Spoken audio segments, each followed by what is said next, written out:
Hey everybody, what's going on? Hellmite here, bringing you another video from Grab the Lantern today.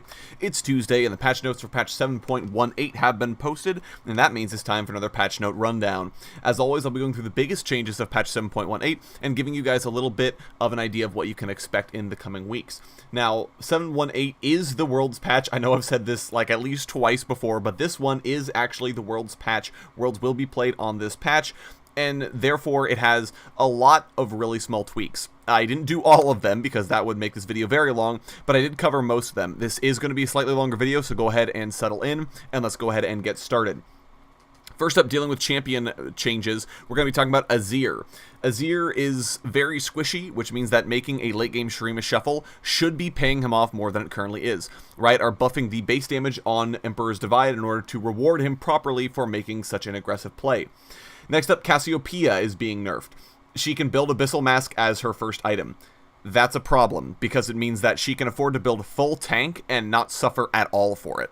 So, right, are nerfing her E's base bonus damage against poison targets, but buffing the ratio. So, if Cassiopeia is building AP, she'll be doing more damage than before against poison targets, but if she's not, she can't just E-spam her way to victory anymore. Elise is also being nerfed in this patch. She's really strong early, but the problem is she doesn't pay enough when she doesn't snowball a game. She should be the kind of champion where she has to snowball a game or she falls off. Right now, it's kind of, if she doesn't, that's fine, you're still relevant. So she's being nerfed as well. Her W's base damage is going down, but the AP ratio is being buffed, and her E's cooldown has gone up at later ranks. This means that she'll be a little bit weaker, especially in the late game, but if she's able to do well late, if she's able to do well early, she should be able to close out the game and get the same amount of AP she needs in order to do the same amount of damage. Fiora is being buffed in this patch. The thing about her nerfs before, literally all the nerfs are being reverted. She's back to her pre-714 status. And that's because Fiora was already kind of on the way out due to a meta shift, and at the same time, she got nerfed. That kneecapped her just about. And the environment today is also much different. Bramble Vest is a thing. So she won't be sustaining nearly as much, nor will she be doing as much damage in lane, because Bramble Vest is a pretty cheap item you can pick up to deal with her. So, right, are pretty comfortable giving her movement speed back. Her passive MS is back to its 714 values, and her R now grants passive MS near the target again. So Fiora should be feeling a little bit better. She may or may not be in a stronger spot. We'll have to see. I'm confident that she's probably a fairly decent champion now. Nara is being nerfed as well. He's too tanky when opponents actually manage to get on top of him early, so right, are making it so that he's a little bit more risky when he does mess up his positioning. His base health is down. Gragas is being nerfed as well, thank God. He does everything you want him to do in the jungle. He has good clear, good damage, excellent durability, high pressure ganks. There's nothing this fat guy can't do. So something has to give. So Riot are toning down his early clear by reducing his base armor, so he should be a little less healthy while clearing early on. And his E hitbox has been reduced. Thank God, now hopefully we won't get randomly body slammed out of nowhere when it clearly missed. Ivern is being buffed in this patch. Support itemization changes on top of his nerfs took him down too many pegs, so Riot are comfortable with giving him some of it back. His E's base damage is up, and the ratio is also up, so Ivern will feel a little bit better about Trigger Seed, and may or may not come back into the meta. Jarvan the Fourth is being nerfed as well in this patch.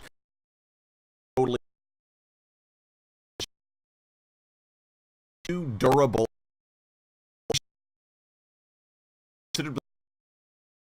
but he's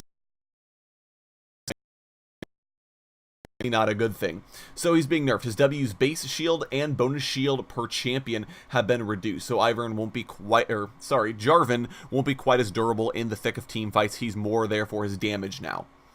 Callista is being nerfed in this patch as well. Her kit is way too strong in coordinated play, so Riot are reducing the opportunity she has to make these impressive plays. Her R's cooldown has been increased by 30 seconds at every rank. This is because it's a very strong ultimate when the pros are able to use it properly. It's a long knockup, it's a long range knockup, and it can also save her ally, so that's been changed. She'll have to rely on her other strengths more than just Fate's Call. Leeson is being buffed in this patch. Honestly, I have no idea why he's being buffed in this patch. I think that he's weak because tank junglers are very strong. I don't think he needs any changes. I think this is a mistake by Riot, to be completely blunt. But here we are. This change is going through, so we'll have to live with it. Leeson's W base shielding has been increased. The rationale behind it is Riot wanted him to be a better 2v2 duelist. I think he's just fine as is, but we'll see how he ends up playing. Lucian is being nerfed in this patch as well. Right now he's too strong as a lane bully in the early stages of the game. He can kind of dash at you, pop his whole combo, and then immediately dash away again. And that makes him incredibly safe and incredibly good at dealing damage to people. Obviously, that's a problem. So he's being nerfed. His E cooldown has been increased at its earlier ranks by 4 seconds. That slowly goes back down to 14 by the time it caps out at rank 5. So he'll be not quite as good in the early laning phase when he's trying to harass people down. He won't be as safe, I should say. He can definitely dash on somebody, but he doesn't have the safety of getting the dash back as quickly. Orin is being buffed in this patch as well. He's still struggling despite all the hotfix buffs he's received. So Riot are trying to toss him a few more bones without making him too overpowered. Obviously, they don't want to buff him to the point where he's OP and then players learn how to play him and then we end up with another Zac situation. So they're being conservative, but he is getting a little bit more help in this patch. First, his passive upgrades can't be bought until level 13, so players won't buy them early when you really should not be buying those upgrades. He has a new passive upgrade called Zhonya's Paradox, which adds another 1,000 gold's worth of stats to Zhonya's Hourglass. And his R, the movement speed on his R has been buffed. Him at a little faster of a rate. Don't forget, he has a ton of hotfix buffs that have been received as well, including a slightly wider Q cone, a little bit more damage on W, W having a slightly larger radius. You can check out all the changes on the patch notes. I'm not going to go through them here as they were in a previous patch. Rakan is being nerfed in this patch as well. He has too reliable of initiation, not to mention he's got a really wonky hitbox on things, so he's being nerfed. W's dash speed was actually buffed early, but it has been nerfed later. It's down to a 30% movement speed bonus as opposed to, I believe, a 50%.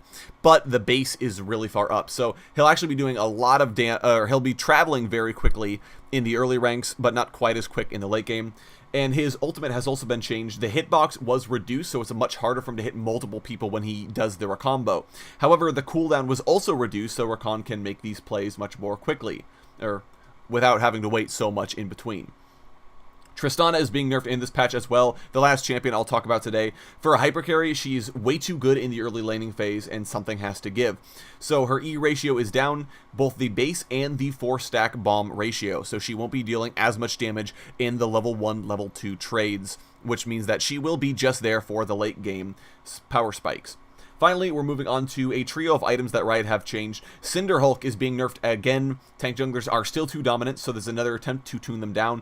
Its health has been reduced by 25. Gargoyle Stoneplate is being nerfed because it over-synergizes with certain effects like Cho Ult and Locket. So this is a pretty good change to both of them, and it should actually indirectly nerf Cho, even though he's not in the patch notes. It now separates base health from bonus health and increases each by 40% or 100% if there are 3 nearby enemy champions. So if you have 1,000 base health and 500 bonus health, it will increase each of them by 40%. So Cho'Gath will no longer gain a ton of bonus health and just annihilate you with Feast. Finally, Knight's Vow is being changed as well. Right now, its stat efficiency is way too high. Tanks want it because it's just a good durable item and it has a killer active on top of that. So Riot are changing it so it's not that valuable just for its stats. You have to be putting a lot of value on the passive. So supports will still want it. Tanks should supposedly not want it anymore. The cost is down, but the health has also been reduced by 100 health. So ideally, tanks will find it not quite as good. Anyways, that's going to be it for me today, guys. Go ahead and let me know which changes you're most excited for or most cautious about in the comment section below. The Leeson buffs in particular, I'm very questioning Riot's decision-making, but who knows, maybe they have more data than I do. If you enjoyed the video, go ahead and leave a like. If you really enjoy the video, consider subscribing. I upload a video each and every single day. No, that's the wrong part where I say that. I upload a video Mondays, Fridays, and on patch notes like today. Each and every day is when I upload my Grab the Lantern content to my blog, grabthelantern.tumblr.com. You can go over there, check it out, and subscribe to that as well if you're interested in seeing what I have to say. Anyways, thank you guys so very much for watching. I do appreciate it, and I will talk to you all later.